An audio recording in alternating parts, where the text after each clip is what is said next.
कहानी हमें ले जाती है साल 2017 में, जब फिलीपींस से साउथ कोरिया लाए जा रहे 47 बेहद खतरनाक अपराधियों की ट्रांसफर एक भयानक हादसे में बदल गई थी। जैसे ही ये कैदी एयरपोर्ट के अंदर पहुंचने वाले थे, तभी भीड़ के बीच से एक शख्स पागलों की तरह आगे बढ़ा। पुलिस कुछ समझ पाती उससे पहले ही उसने अपने बैग में छुपा विस्फोटक एक्टिवेट कर दिया। धमाका इतना जबरदस्त था कि पूरा एयरपोर्ट दहल गया। 7 पुलिस अफसर मौके पर ही मारे गए और दर्जनों आम लोग बुरी तरह घायल हो गए। लेकिन इस पूरे हादसे की सबसे डरावनी बात यह थी कि जिन अपराधियों को मारने के लिए ये सब किया गया था, उन्हें एक खरोंच तक नहीं आई। अब इस घटना को पूरे 5 साल बीत चुके हैं। एक बार फिर वही अपराधी साउथ कोरिया लाए जा रहे हैं, लेकिन इस बार सिस्टम कोई रिस्क नहीं लेना चाहता। इसलिए फैसला होता है कि ट्रांसपोर्ट प्लेन से नहीं, बल्कि समंदर के रास्ते एक भारी कार्गो शिप के जरिए किया जाएगा। इन कैदियों की खतरनाक रेपुटेशन का अंदाजा इसी बात से लगाया जा सकता है कि पोर्ट तक उन्हें लाने के लिए स्पेशल कमांडो यूनिट्स तैनात की जाती हैं। बुलेट प्रूफ गाड़ियां, खाली कराया गया टर्मिनल और ऊपर से ड्रोन व सैटेलाइट्स की लगातार निगरानी। एक छोटी सी गलती भी उसी पुराने नरसंहार को दोहरा सकती थी। चेकिंग के दौरान ऑफिसर ली सियोक का गुस्सा अचानक फूट पड़ता है। वो एक टैटू वाले कैदी को बेरहमी से पीट देता है। वजह साफ है, इन दोनों के बीच पुरानी दुश्मनी है। ली जब भी अपना आपा खोता है, उसका सारा गुस्सा इसी आदमी पर निकलता है। वहीं पार्क जोंग नाम का कैदी भी कोई साधारण अपराधी नहीं है। उस पर कई हत्याओं और एक जघन्य अपराध का आरोप है, जिसकी सजा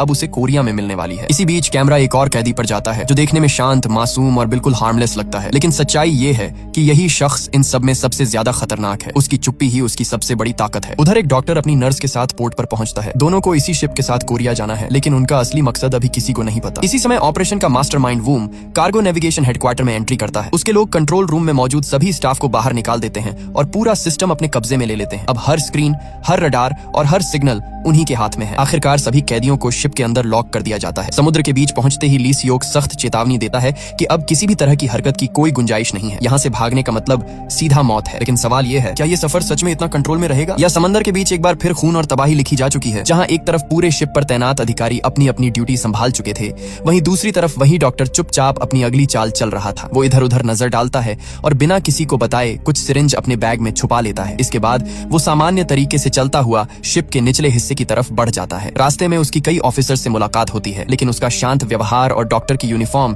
किसी के मन में शक पैदा नहीं होने देती। कुछ देर बाद वो एक सीक्रेट मैप की मदद से शिप के उस हिस्से तक पहुंच जाता है जिसके बारे में ज्यादातर क्रू मेंबर्स को भी कोई जानकारी नहीं थी। अंदर कुछ हथियारबंद लोग मौजूद थे, जो एक अजीब सी हालत में पड़े इंसान पर नजर बनाए हुए थे। उसकी आंखें पूरी तरह सील थीं और चेहरे पर ऑक्सीजन मास्क लगा हुआ था। साफ समझ आ रहा था कि वो मरा नहीं है, बल्कि किसी तरह इस हालत में जिंदा रखा गया है। जब डॉक्टर उसका मुंह खोलता है, तो अंदर का नजारा देखकर उसके चेहरे पर घिन साफ दिखने लगती है। वहाँ मौजूद लोग उसे फटकारते हैं और बिना ज्यादा सवाल किए अपना काम करने को कहते हैं। डॉक्टर चुप रहता है और तय प्रोसीजर के मुताबिक उस इंसान को बेहोशी का इंजेक्शन दे देता है। जाते जाते उसे सख्त हिदायत दी जाती है कि ये इंजेक्शन हर 6 घंटे में जरूरी है, क्योंकि अगर जरा सी भी देर हुई तो ये जिंदा लाश काबू से बाहर हो सकती है। दूसरी ओर कैदियों को खाना दिया जा रहा था। खाने के डिब्बे मिलते ही ज्यादातर कैदी उस पर टूट पड़ते हैं, लेकिन पार्क जोंग अलग ही अंदाज में शांत बैठा रहता है। उसकी नजरें लगातार आसपास घूम रही थीं, जैसे वो किसी सही मौके का इंतजार कर रहा हो। तभी पता चलता है कि उसके मुंह के अंदर एक छोटा सा मेटल का टुकड़ा छुपा हुआ है, जिसे वो काफी समय से संभाल कर रखे हुए था। जैसे ही कुछ देर के लिए पुलिस वाले अपनी जगह से हटते हैं, पार्क मौका देखकर उस मेटल पीस को बाहर निकालता है और धीरे धीरे अपनी हथकड़ियों को ढीला करने लगता है। पास बैठा एक और कैदी ये सब देख लेता है और उसके चेहरे पर भी उम्मीद की हल्की सी चमक आ जाती है। उसे लगने लगता है कि शायद यहाँ से निकलने का रास्ता सच में मौजूद है। इसी दौरान शिप पर काम करने वाले कुछ लोग, जिन्हें किचन ड्यूटी दी गई थी, हरकत में आ जाते हैं। उनमें से एक आदमी कैदियों के लॉक खोल देता है और फिर अपने साथियों के साथ एक छुपे हुए कमरे में जाता है, जहाँ पहले से हथियार जमा करके रखे गए थे। जो भी हथियार उनके हाथ लगता है वो उठा लेते हैं और बिना आवाज किए आगे बढ़ते हैं। लेकिन किस्मत ज्यादा देर तक उनका साथ नहीं देती। गैलरी से गुजरते वक्त एक सूटकेस गलती से मेटल पाइप से टकरा जाता है और तेज आवाज गूंज उठती है। पास में तैनात पुलिस वाले तुरंत चौकन्ने हो जाते हैं। उनका लीडर हालात संभालने के लिए झूठी कहानी गढ़ने की कोशिश करता है, लेकिन तभी एक अफसर की नजर उनके हाथ में छुपी हुई बंदूक पर पड़ जाती है। अगले ही पल हालात पूरी तरह बेकाबू हो जाते हैं। बिना कोई चेतावनी दिए हमला कर दिया जाता है और पुलिस वालों को बेरहमी से मार दिया जाता है। सबूत मिटाने के लिए उनकी लाशों को शिप के फ्रीजर में छुपा दिया जाता है। इसके बाद ये लोग बिना रुके सीधे कॉकपिट की तरफ बढ़ते हैं। कॉकपिट में मौजूद सभी क्रू मेंबर्स को मार दिया जाता है। शिप को चलाने के लिए सिर्फ 2 लोगों को जिंदा छोड़ा जाता है। इसके तुरंत बाद शिप का पूरा कम्युनिकेशन सिस्टम खत्म कर दिया जाता है। फोन लाइनें काट दी जाती हैं, डिवाइसेस तोड़ दी जाती हैं, ताकि किसी भी देश से संपर्क न हो सके। एक आदमी शिप के ऊपर चढ़कर मेन ट्रैकिंग लाइन काट देता है, जिससे कोरिया में इस शिप की लाइव लोकेशन पूरी तरह गायब हो जाती है। इधर शिप के अंदर ऑफिसर डायोन को एहसास होता है कि उसके वॉकी टॉकी में कोई सिग्नल नहीं आ रहा। वो बार बार अपनी टीम से संपर्क करने की कोशिश करती है, लेकिन हर तरफ से सन्नाटा मिलता है। जब कोई जवाब नहीं आता तो वो खुद ऊपर जाने का फैसला करती है, ये जानने के लिए कि आखिर इस शिप पर चल क्या रहा है। दूसरी तरफ पार्क के साथ बैठा एक कैदी चोरी छुपे अपनी हथकड़ी खोलने की कोशिश कर रहा था, लेकिन उसी दौरान उसका हाथ गलती से एक मेटल पाइप से टकरा गया और हल्की सी आवाज गूंज गई। आवाज सुनते ही पास में तैनात एक पुलिस अफसर तुरंत वहां पहुंच गया। उसने देखा कि एक कैदी का लॉक खुल खुल चुका है और हालात समझते ही अलर्ट हो गया। लेकिन इससे पहले कि वो कुछ कर पाता, पार्क ने पीछे से अचानक हमला कर दिया। पार्क ने उसे संभलने का मौका तक नहीं दिया। कुछ ही पलों में उस अफसर को बुरी तरह घायल कर दिया गया और वहीं उसकी जान चली गई। इसके बाद हालात पूरी तरह बिगड़ जाते हैं। पार्क के बाकी साथी भी एक एक कर ऑफिसर्स पर टूट पड़ते हैं और सेल एरिया तक पहुंचते पहुंचते हर तरफ अफरा तफरी मच जाती है। चारों तरफ चीख पुकार और खून से भरा सन्नाटा फैल जाता है। पार्क अब पूरी तरह कंट्रोल में आ चुका था। वो साफ शब्दों में अपने लोगों को आदेश देता है कि कोई भी रास्ते में बचे नहीं। इस दौरान एक अफसर को वो खुद खत्म करता है और उसे तड़पते हुए देखता रहता है, जैसे उसे इस दर्द से अजीब सा सुकून मिल रहा हो। उधर ऑफिसर डायोन ली को ढूंढते हुए डेक तक पहुंच जाती है। तभी उसकी नजर ऊपर आते हुए डॉक्टर पर पड़ती है। वो तुरंत सवाल करती है कि डॉक्टर नीचे क्या कर रहा था। डॉक्टर थोड़ा घबरा जाता है और जवाब सोच ही रहा होता है कि तभी ली वहां पहुंच जाता है और बात वहीं रुक जाती है। उसी समय एक और ऑफिसर देख लेता है कि कोई आदमी शिप के ऊपर चढ़ रहा है और उसके हाथ में हथियार है। अब उन्हें पूरा यकीन हो जाता है कि शिप पर कुछ बहुत गलत हो चुका है। वो तेजी से केबिन की तरफ भागते हैं, लेकिन तब तक बहुत देर हो चुकी होती है। पार्क और उसके साथी सभी कैदियों को आजाद कर देते हैं। अब हालात ऐसे हो जाते हैं कि शिप पर सिर्फ पार्क का ही कानून चलता है। इसी बीच एक कैदी ज्यादा चालाक बनने की कोशिश करता है और बेहुदा बात बोल देता है, लेकिन पार्क बिना एक पल गंवाए उसे वहीं खत्म कर देता है। उसका साफ संदेश था कि यहाँ कोई भी उसकी मर्जी के खिलाफ नहीं जाएगा। थोड़ी देर बाद उस शांत और मासूम से दिखने वाले लड़के को भी आजाद किया जाता है। उसका नाम ली डॉयल था। पार्क उसे देखते ही पहचान लेता है और बताता है कि वो उसे पिछले 10 सालों से जानता है। पार्क बाकी कैदियों को चेतावनी देता है कि इस लड़के की शक्ल देखकर धोखा मत खाना। अगर उन्हें लगता है कि पार्क खतरनाक है तो ली डॉयल के बारे में जानकर उनकी रूह कांप जाएगी। ली डॉयल कहता है कि वो कोरिया पहुंचना चाहता है, लेकिन पार्क ठंडी आवाज में साफ कर देता है कि अब ये शिप कहीं नहीं जाएगा। अब जो भी होगा यही होगा, इसी समंदर के बीच। इन सब घटनाओं से बेखबर सियोक अपनी टीम के साथ जब कॉकपिट तक पहुंचता है तो सामने का नजारा देखकर सब सन्न रह जाते हैं। पूरा क्रू वहां बेसुध पड़ा था। माहौल में अजीब सा सन्नाटा था। इससे पहले कि कोई कुछ समझ पाता, कॉकपिट में छिपे लोगों ने अचानक फायरिंग शुरू कर दी। इस अचानक हमले में कुछ अफसर वहीं गिर जाते हैं, लेकिन सियोक, डायोन और कुछ बाकी लोग किसी तरह खुद को संभाल लेते हैं और कवर ले लेते हैं। हालात बेहद खराब हो चुके थे। तभी एक हमलावर एक क्रू मेंबर को पकड़कर उसे ढाल बना लेता है और धमकी देने लगता है। उसकी चाल काम करने ही वाली थी, लेकिन डायोन सही मौके पर आगे बढ़ती है और चालाकी से उसकी बंदूक छीन लेती है। मौका मिलते ही सियोक बिना वक्त गंवाए उसे खत्म कर देता है। पायलट बुरी तरह डरा हुआ था, लेकिन हिम्मत जुटाकर बताता है कि इंजन रूम में एक सैटेलाइट फोन रखा है जिससे अभी भी कोरिया से संपर्क किया जा सकता है। ये सुनते ही सियोक को उम्मीद की एक छोटी सी किरण नजर आती है। उधर गोलियों की आवाज सुनकर डॉक्टर का चेहरा उतर जाता है। वो नर्स से पूछता है कि क्या उसने भी बाहर से फायरिंग की आवाज सुनी है, लेकिन नर्स शराब के नशे में थी और उसे लगा डॉक्टर मजाक कर रहा है। वो हंसते हुए कहती है कि वो जाकर देख लेगी। डॉक्टर तुरंत उसे रोक लेता है, दरवाजा बंद करता है और कमरे को अंदर से लॉक कर देता है। इस वक्त शिप पर हालात ऐसे बन चुके थे कि पुलिस को लग रहा था कि कैदी ही सबसे बड़ा खतरा है और कैदियों को लग रहा था कि पुलिस उनकी जान के पीछे पड़ी है। लेकिन किसी को भी ये अंदाजा नहीं था कि असली खतरा तो नीचे शिप के सबसे गहरे हिस्से में जाग चुका है। समय पर दवा न मिलने की वजह से वो इंसान जिसे सब मरा हुआ समझ रहे थे अब फिर से हरकत करने लगा था। इसी दौरान पार्क अपने लोगों के साथ इंजन रूम की तरफ बढ़ता है। रास्ते में जो भी उनके सामने आता है वो उसे रोकने की जरूरत तक नहीं समझते। इंजन रूम में पहुंचकर वो वहां मौजूद बचे हुए लोगों को काबू में कर लेते हैं और सबसे पहले सैटेलाइट फोन को पूरी तरह नष्ट कर देते हैं। अब शिप का बाहरी दुनिया से कोई संपर्क नहीं बचता। चीफ इंजीनियर डरते हुए कहता है कि उसके बिना ये शिप आगे नहीं बढ़ सकती। उसकी बात सुनकर कैदी ठाका लगाते हैं। उनका मकसद शिप चलाना था ही नहीं। वो कहते हैं कि यही बात उसके बाकी साथी भी कह चुके थे। पार्क आगे बढ़ता है, लेकिन तभी ली बीच में आकर उसे रोक देता है और साफ कहता है कि अब बहुत हो चुका है। दोनों के बीच टकराव होने ही वाला होता है कि तभी सियोक अपनी बची हुई टीम के साथ वहां पहुंच जाता है और उन्हें चारों तरफ से घेर लेता है। इंजीनियर घबराकर चिल्लाता है कि यहाँ गोली न चलाई जाए, लेकिन हालात अब किसी के कंट्रोल में नहीं थे। पार्क चाहता था कि वो सियोक को खुद अपने हाथों से खत्म करे, लेकिन हैरानी की बात यह थी कि निहत्था होने के बावजूद सियोक की आंखों में डर का नाम तक नहीं था। अगले ही पल दोनों तरफ से जबरदस्त हाथापाई शुरू हो जाती है। पूरा इंजन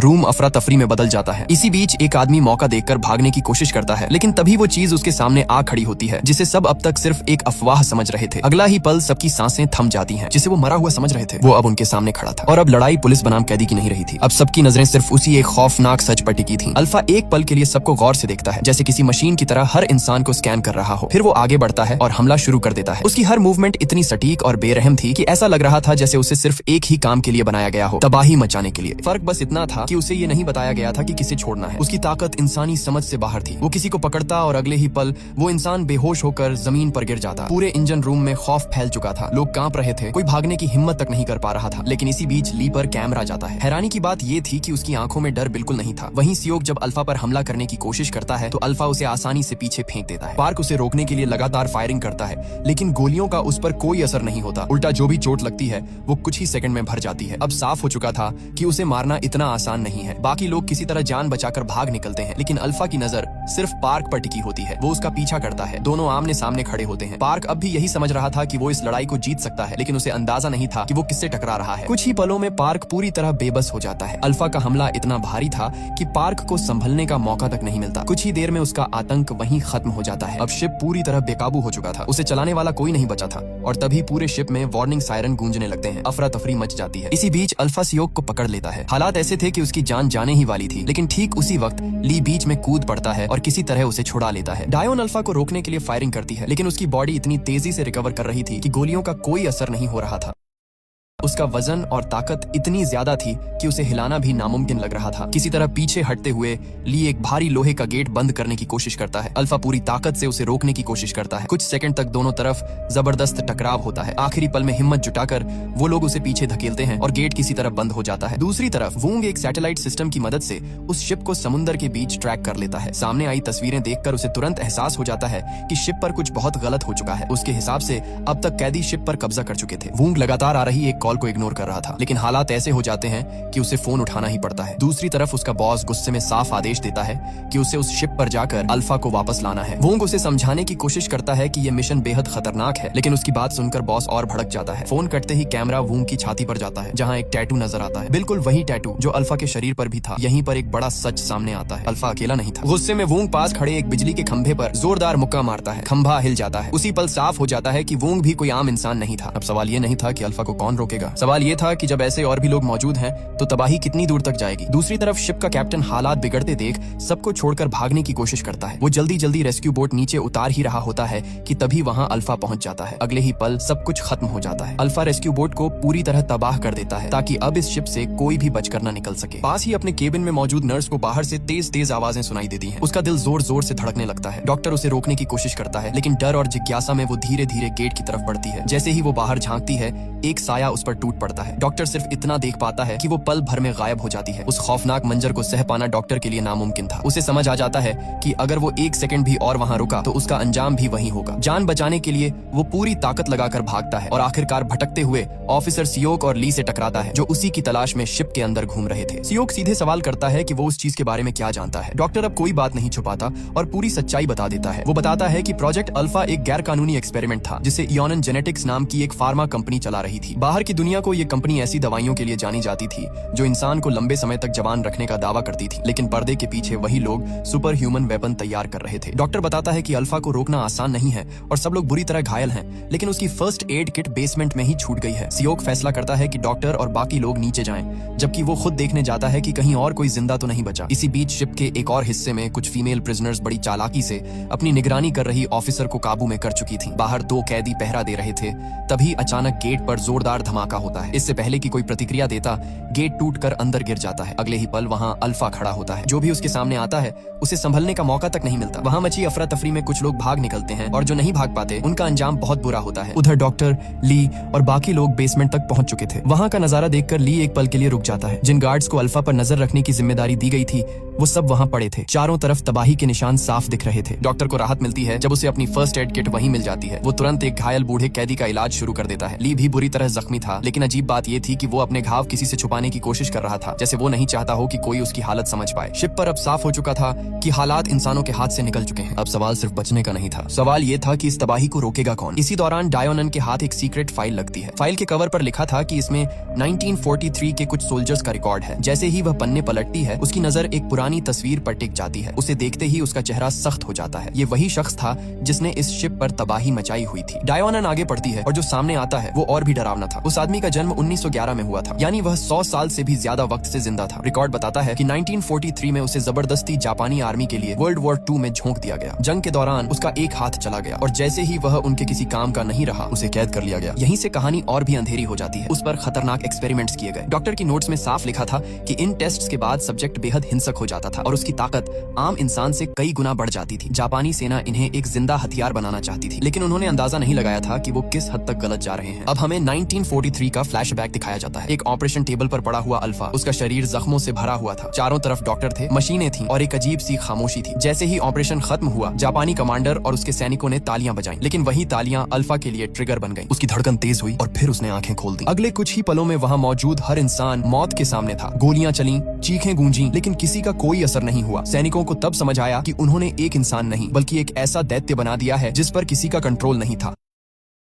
एक डॉक्टर ने उसे बंद करने की कोशिश की, लेकिन वो उसकी सबसे बड़ी गलती साबित हुई। इसके बाद अल्फा इस शिप तक कैसे पहुंचा, ये आज भी एक अनसुलझा राज ही था। वर्तमान में लौटते हैं। सियोक जब फीमेल प्रिजनर्स के सेल तक पहुंचता है तो वहां भी सिर्फ सन्नाटा और लाशें मिलती हैं। कुछ ऐसी हालत में थीं कि देखकर समझ आ जाता है कि उन्हें बचने का मौका तक नहीं मिला। उधर बचे हुए लोग जान बचाकर लिफ्ट में घुसते हैं। लिफ्ट नीचे जा ही रही होती है कि अचानक ऊपर से जोरदार झटका लगता है। अल्फा लिफ्ट पर कूद चुका था। एक झटके में केबल टूट जाती है और लिफ्ट हवा में अटक जाती है। लोहे की चादर उसके हाथों में कागज की तरफ फट जाती है। एक कैदी को वह पकड़ लेता है। सियोक दौड़ता हुआ आता है। वह एक फीमेल प्रिजनर को बाहर निकालने में कामयाब हो जाता है, लेकिन दूसरा कैदी पीछे रह जाता है। उसे भी पता था कि वो बच नहीं पाएगा, इसीलिए वह आखिरी दम तक अल्फा को रोकता है। कुछ ही सेकंड बाद लिफ्ट टूट जाती है और दोनों नीचे गिर जाते हैं। धमाके की आवाज पूरे शिप में गूंज जाती है। सियोक जब नीचे झांकता है तो हैरान रह जाता है। अल्फा अब भी जिंदा था। उसी वक्त वुंग अपनी टीम के साथ शिप पर पहुंच चुका था। लैंड करने से पहले उसके लोग खुद को सुपर सोल्जर सीरम इंजेक्ट करते हैं, जिससे उन्हें थोड़ी देर के लिए असामान्य ताकत मिल जाती है। इधर सियोक जान बचाकर किचन में घुसता है। वह दरवाजा बंद कर देता है और एक कैदी को फ्रीजर में छिपने को कहता है, लेकिन अल्फा को रोकना इतना आसान नहीं था। वह दरवाजा तोड़कर अंदर आ जाता है। गोलियां बेकार साबित होती हैं। सियोक पूरी ताकत से लड़ता है, चोट खाता है, गिरता है, फिर उठता है। उसके अंदर डर नहीं, सिर्फ जिद थी। लेकिन आखिरकार अल्फा का एक बार सब खत्म कर देता है। सियोक वहीं गिर जाता है। फ्रीजर के अंदर छिपी फीमेल प्रिजनर से गलती से आवाज निकल जाती है। अल्फा बाहर से ही रुक जाता है। वह शरीर की गर्मी महसूस करके शिकार ढूंढता था। लड़की सांस रोककर लाशों के बीच पड़ी रहती है। अल्फा उसके इतना करीब आ जाता है कि उसकी सांसें महसूस होने लगती हैं, लेकिन अंदर की ठंड उसकी जान बचा लेती है। उसी पल हेलीकॉप्टर की आवाज गूंजती है। अल्फा का ध्यान उधर चला जाता है और वो वहां से चला जाता है, लेकिन खतरा अभी टला नहीं था। वुंग जैसे ही शिप के अंदर कदम रखता है,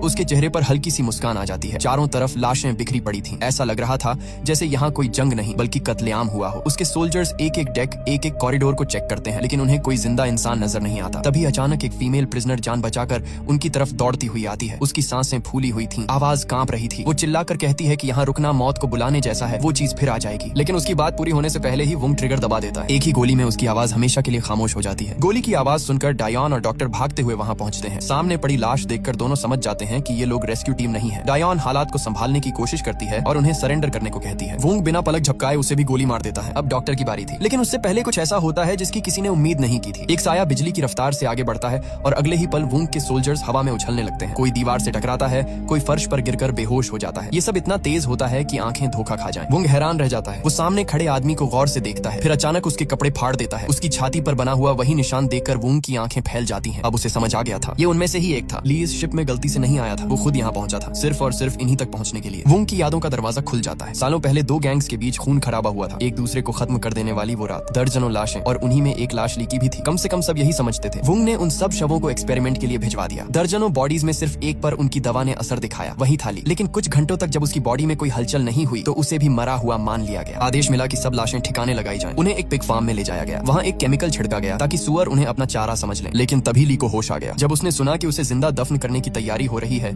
तो उसने वहाँ मौजूद हर एक आदमी को मार डाला। खून से लथपथ उस जगह से वो भाग निकला। उसी दिन उसे एहसास हुआ कि वो अब पहले जैसा इंसान नहीं रहा। उसने अपनी ताकत छुपाने की कोशिश की, दुनिया से दूर रहने लगा। चाहता था कि उसका अतीत वहीं दफन रहे, लेकिन वुंग ने उसे चैन से जीने नहीं दिया। उसने ली की फैमिली को ढूंढ निकाला। उसकी पत्नी, उसका बेटा, दोनों को बेरहमी से मार दिया गया और वहीं से ये खेल शुरू हुआ। शिप पर जो कुछ भी हुआ, जो खून बहा, जो मौतें हुई, वो सब अचानक नहीं था। ये सब ली की सालों पुरानी प्लानिंग का हिस्सा था। वो सिर्फ बचने नहीं आया था, वो बदला लेने आया था। ली और वुंग की भिड़ंत अपने चरम पर थी कि तभी अचानक माहौल बदल जाता है। भारी कदमों की आवाज आती है और अगले ही पल अल्फा वहाँ आ खड़ा होता है। उसकी मौजूदगी से ही हवा भारी लगने लगती है। वुंग बिना घबराए अपने सोल्जर्स को आदेश देता है, बाकी कहीं भी नहीं, सिर्फ इसके सिर पर फायर करना। आदेश मिलते ही गोलियों की बरसात शुरू हो जाती है। अल्फा खुद को ढाल बनाते हुए आगे बढ़ता है। गोलियां उसके शरीर से टकराकर गिरती जाती हैं और वो एक एक करके सोल्जर्स को बेरहमी से खत्म करता चला जाता है। इसी अफरा तफरी में डॉक्टर और वो कैदी मौका देखते ही वहाँ से भाग निकलते हैं। बाहर पहुंचते ही उनकी नजर हेलीकॉप्टर पर पड़ती है जो अब भी वहीं खड़ा था। दोनों बिना सोचे समझे उसमें कूद जाते हैं और पायलट के सिर पर बंदूक रखकर उड़ने का हुक्म देते हैं। लेकिन यही उनकी आखिरी गलती साबित होती है। पायलट पलटकर एक पल में दोनों को गोली मार देता है और इसी के साथ इस शिप पर मौजूद हर आम इंसान की कहानी खत्म हो जाती है। अब यहाँ सिर्फ मेटा ह्यूमंस बचे थे। अंदर वुंग और अल्फा आमने सामने थे। अल्फा ने उस पर हमला किया, लेकिन वुंग बाकी लोगों जैसा आसान शिकार नहीं था। वो मुस्कुराते हुए कहता है, तुम बहुत कीमती हो, अफसोस तुम्हें खत्म करना पड़ रहा है, लेकिन चिंता मत करो, तुम्हारा रिप्लेसमेंट तैयार है। इसके बाद जो हुआ वो किसी लड़ाई से कम नहीं था,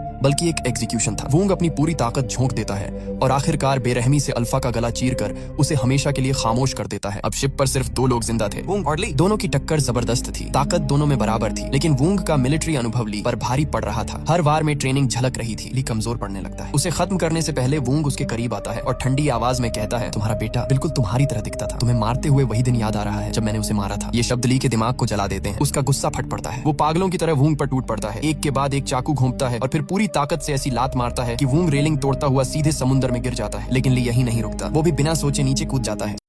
समुद्र की गहराई में वो तब तक वूंग को मारता रहता है जब तक उसकी सांसें पूरी तरह थम नहीं जाती। उस काली रात के बाद अगली सुबह सूरज उगता है। न्यूज चैनलों पर शिप में हुए इस खौफनाक कत्लेआम की खबर नेशनल हेडलाइन बन चुकी होती है। आखिरी सीन में हम वूंग के बॉस को देखते हैं जो एक नई फैसिलिटी में अपने अगले टेस्ट सब्जेक्ट का निरीक्षण कर रहा होता है। एक साइंटिस्ट घबराते हुए कहता है कि हालात बहुत खतरनाक हैं, प्रेशर जरूरत से ज्यादा है। बॉस हल्की मुस्कान के साथ जवाब देता है, डरो मत, सब कंट्रोल में है, हम कभी पकड़े नहीं जाएंगे। आखिरी सीन में हम वूंग के बॉस को देखते हैं जो एक गहरी सांस लेकर एक अंधेरी सेल में कदम रखता है। वहाँ चारों तरफ सन्नाटा है, लेकिन उसकी नजर तुरंत उस बच्चे पर पड़ती है जो एक कोने में कैद है। उस मासूम की आंखों में वही चमक है जो ली में हमेशा रहती थी। धीरे धीरे सच सामने आता है, वो बच्चा ली का बेटा था। वूंग ने उसे मारने की बजाय कैद में रखा था। क्यों? क्योंकि उसमें भी वही सुपर ह्यूमन पावर थी जो ली में जन्म से थी। ली को अब तक ये पता नहीं था। उसे हमेशा यही लगता रहा कि उसका बेटा मर चुका है। उसने अपने बेटे को खोया नहीं, बल्कि वूंग और उसके लोग उसे छुपाकर बड़े कर रहे थे। ये खुलासा उसकी आंखों में आग भर देता है। फिर अचानक समुद्र की तेज लहरें उसे बहा ले जाती हैं। ली खुद को पानी में पाता है और लहरों के बीच उसे एक बीच दिखाई देता है। चारों तरफ बिखरे कचरे और टूटे फूटे मलबे को देखकर उसे समझ आ जाता है वो अब कोरिया में है। लेकिन अब सवाल ये था, ली अगले कदम में क्या करेगा? अपने बेटे को कैसे बचाएगा और वूंग के खिलाफ अपनी पूरी ताकत कब इस्तेमाल करेगा? ये रहस्य अगले पार्ट में खुलने वाला है। क्या आप इसके अगले सीक्वल के लिए तैयार हैं? कमेंट बॉक्स में अपनी राय जरूर लिखें। मिलते हैं नेक्स्ट वीडियो में। Thanks for watching.